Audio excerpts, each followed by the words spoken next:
Knock it off. I'm in your face. Are you a little...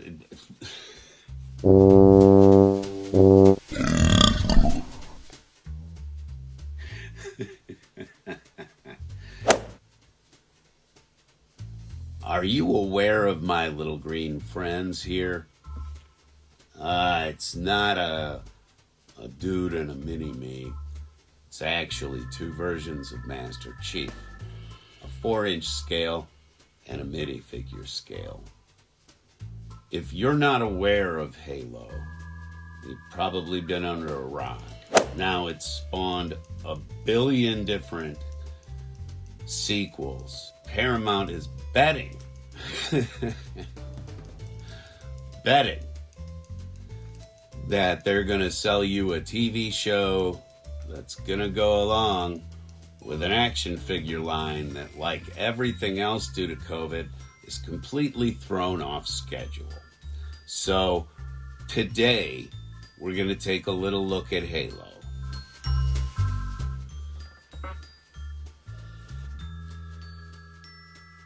If you've been watching Andre and I jockey back and forth with his hatred of Halo versus my support of Halo, you get a very accurate microcosm of where the universe is when it comes to the subject of Master Chief.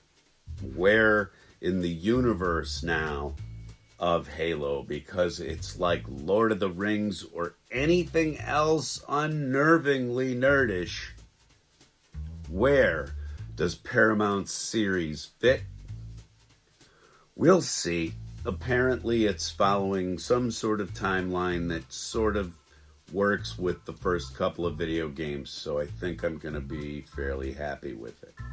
And they're betting on it being one of your favorite things to watch on Paramount Plus.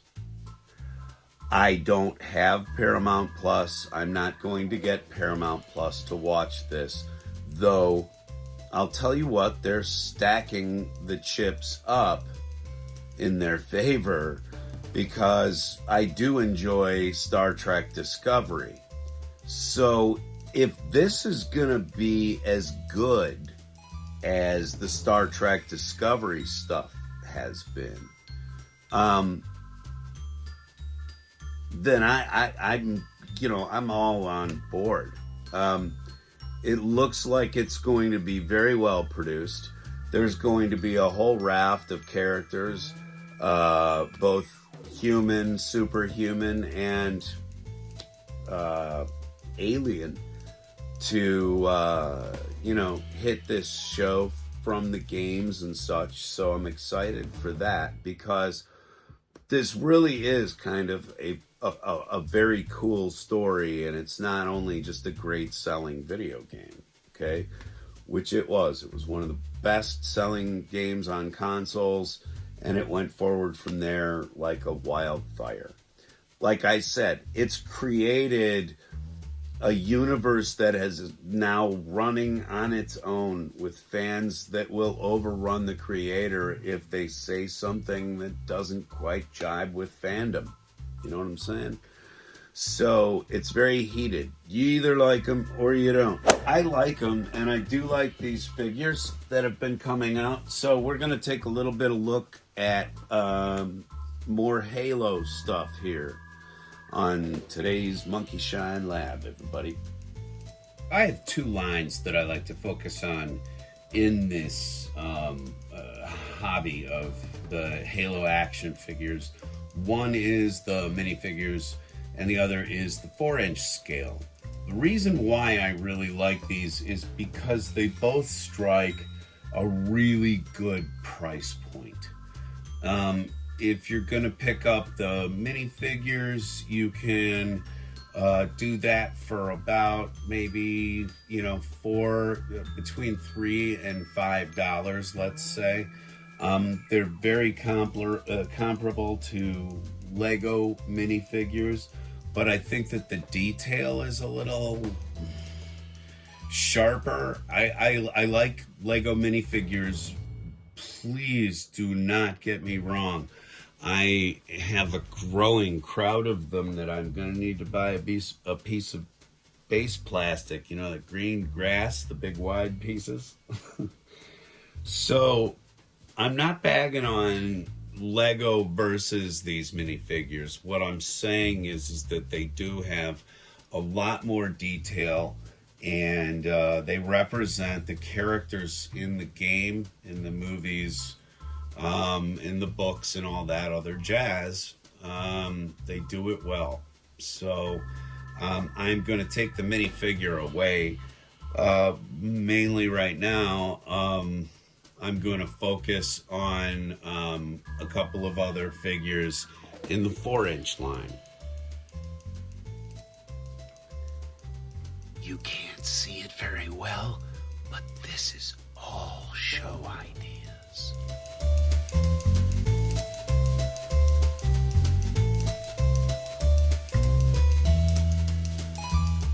Okay, like I said,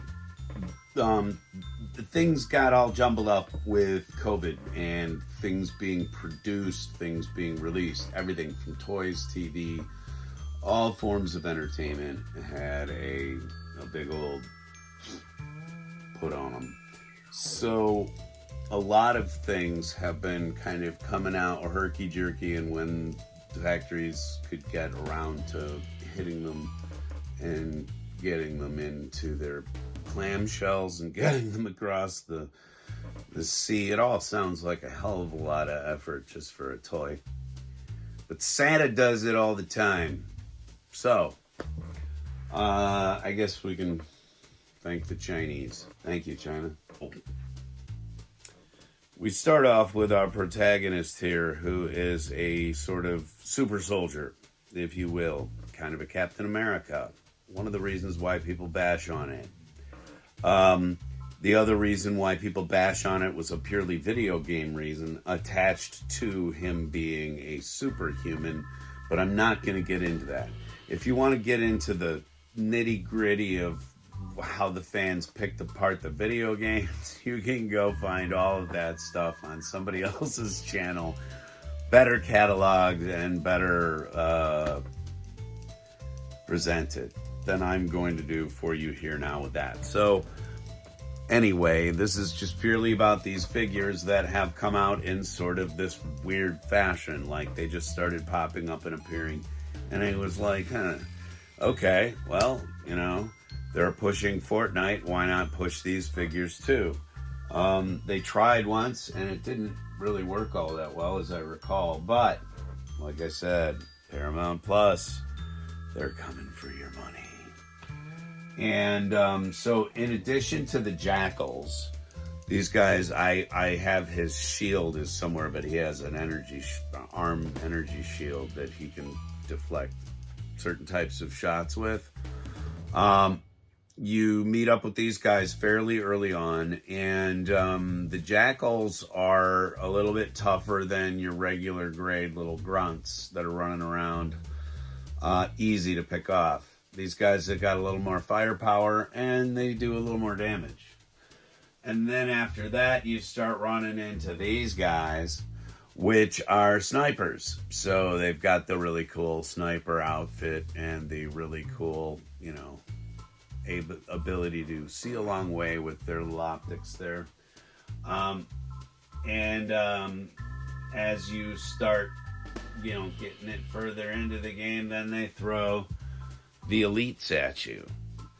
And elites are in the first game. All of these characters are in the first game. So I would imagine that you are going to see all of these characters somehow represented in the Paramount Plus stuff that's coming out. But the great thing about this is that these were $10 a throw. And I think they're awesome figures for the price point. If the price point stays where it is, which now in the time of war with Russia going on in the world, things are going to cost more. So if you haven't gotten out to grab things of a nerd nature, my prediction on the market is that you should go out and stock up on whatever you like to do, whether it's action figures, whether it's models, whether it's any sort of crafting.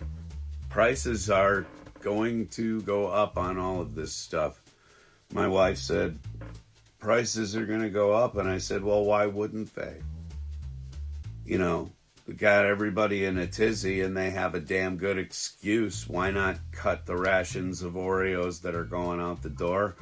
Instead of an 8-pack anymore, people, you're going to get a 6-pack of Oreos, and, you know, that's your allotment for the week. Better like it.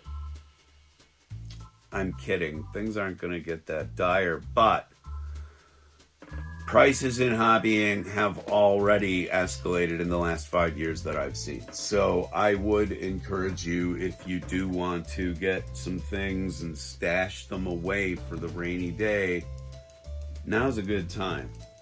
And to that end, these $10 action figures, there's a tremendous amount of plastic and articulation and mean muggin' menace in these brutes. These are guys that you come up against after you deal with the jackals. I like these figures a lot. Did I break them? I must break you.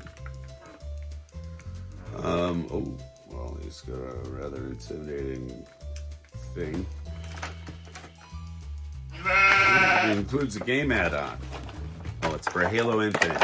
So I suppose if anybody's out there who plays Halo Infinite, ask me and I'll post up this code for you.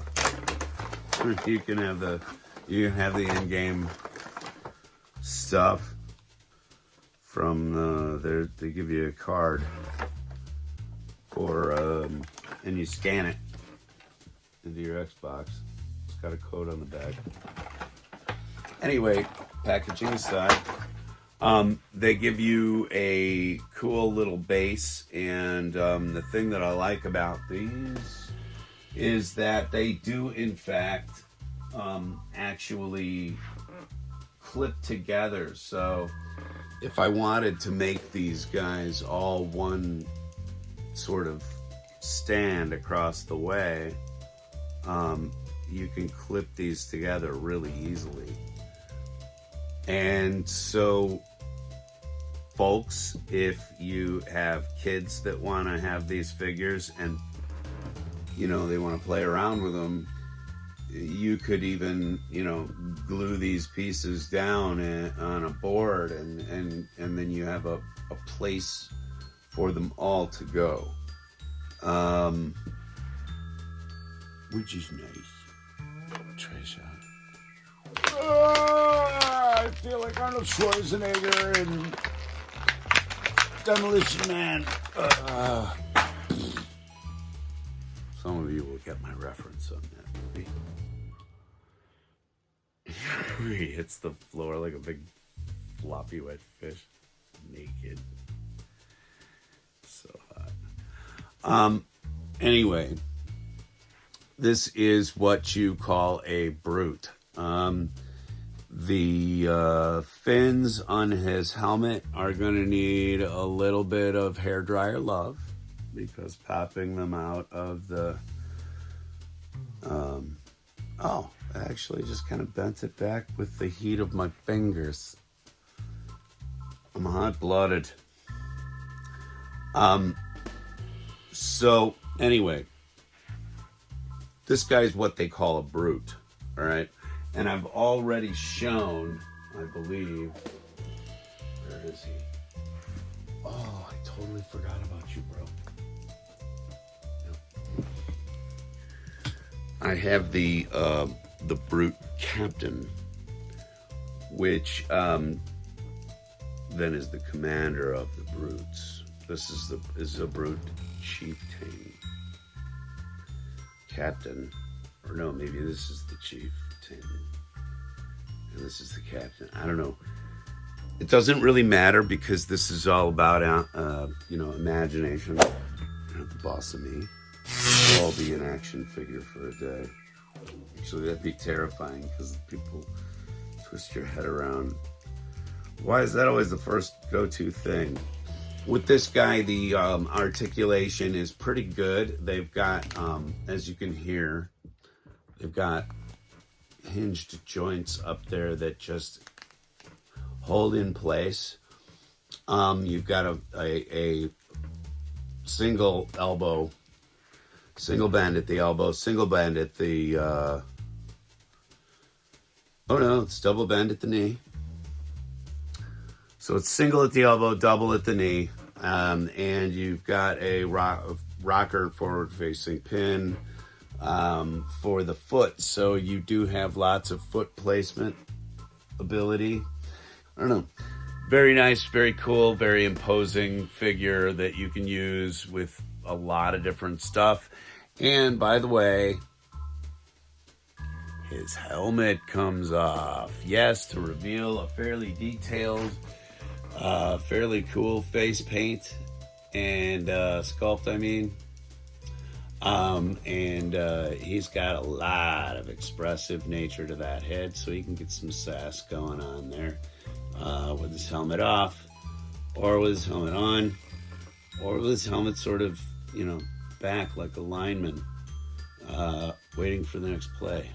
Really cool that you can take the helmet off of these brutes. Okay, and you can do it with the chief too. Chief's helmet comes off to reveal a very similar head, but that is a really nice touch. If you're not going to give me an unhelmeted head, it's very cool, and on a $10 figure. So I got to tell you, the brutes and the elites, and I sent in elite to Andre. The brutes and the elites are a lot of plastic for that $10. I don't know where the price is going to go from here, kids. Let's all clasp our hands together and pray as a unified nerd culture that we are not raked over the coals. I also have, I kept walking past Cavallino here. I'm not sure who Cavallino is right now, but I'll figure it out. As you can see on the back here, here's the rest of the wave. I had the whole wave pretty much. I need the one in yellow yet. Had pretty much the full wave. Sent this blue one to Andre, and well,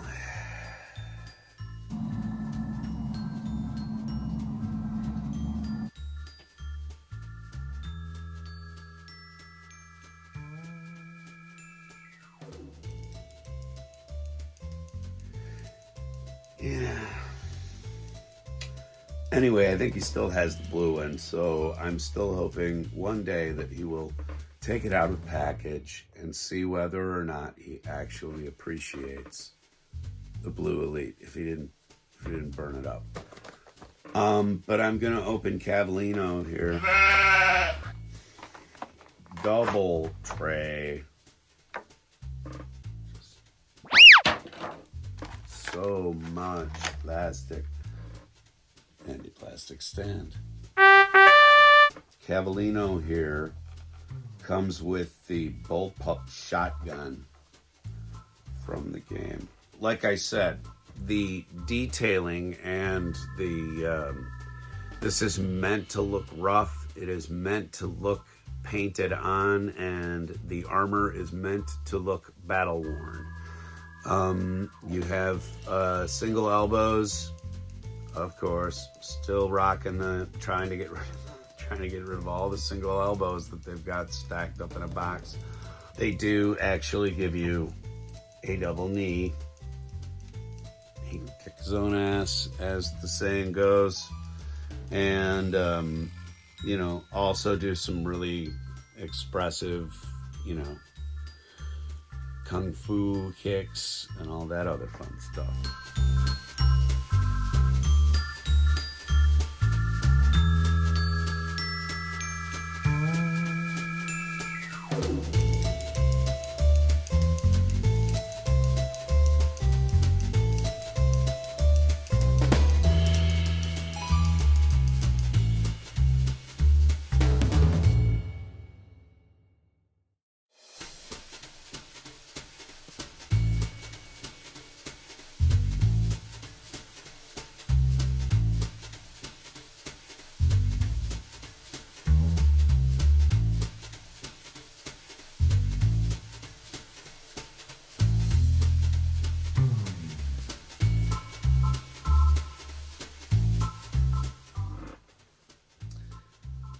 So there you have my growing line.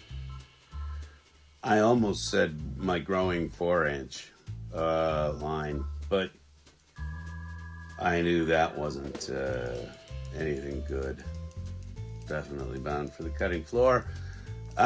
So anyway, I really dig these figures. All goofing aside, they're really well made. They don't cost a lot of money. And they're fun. They would fit in, honestly, I've had the 2 jackals getting beat up by a Black Widow figure that I've had that just happens to kind of scale in with them. They don't have to be Halo figures in your house, but it helps, I suppose. You can get pretty crazy with the minifigures, and that's what we're going to talk about next.